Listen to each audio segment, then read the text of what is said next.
Well, good morning, TikTok. Ed over here at FICM Repair. So, this question comment comes, and it's not isolated at all, right? It's like, hey, look, I've got this 6.0. It starts up great cold, starts up great hot, until it gets to a certain temperature, and now what? And I'm thinking it could be this, that, or the other. Yes, it could be this, that, or the other. You got to ask yourself, and all of us do, and there's no right answers, and don't let anyone tell you that there is, because there just isn't. Do you want to go through the time of spinning out an IPR valve and spinning in an air test tool like the one here, available for sale or rent on FICMRepair.com, just saying? Or do you just want to say, forget this noise, my time means something to me. I don't have service history on this truck, or I see that it was mucked with, but it's been a hot minute, and you just want to start over. Again, there's no right answer. There's only so many things that a hot no start can be.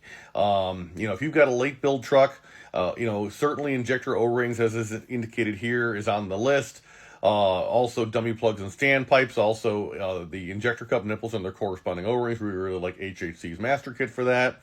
Or, maybe it's an H-pop, or maybe it's a sticking IPR valve. H-pop just not being, enough capable to get the job done. If it's an early build truck like what we have here, maybe it's injector O-rings, maybe it's standpipes, maybe it's the little connector on the oil rail that comes up from that braided line. Or maybe it's a weak H-pop, or maybe it's a leaking J-tube, or maybe it's a screwed up IPR valve. These are the options. There aren't any others.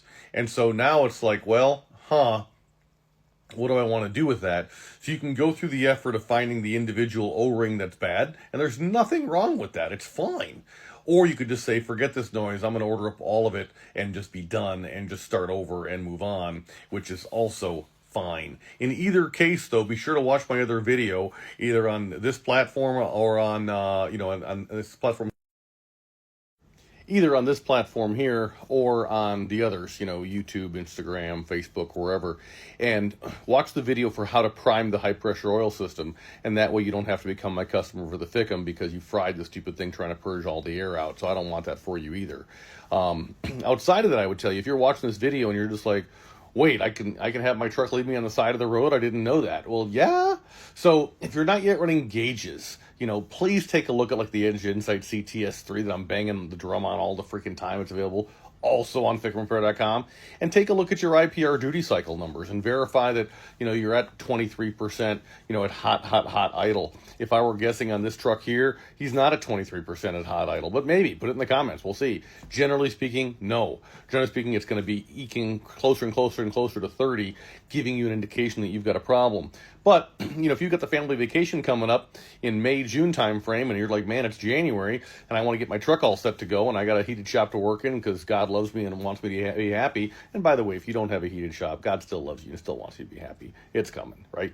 But at any rate, if that's you, and you want to go ahead and order this stuff proactively, I'm not here to say that's a bad idea at all, especially if you don't have service history.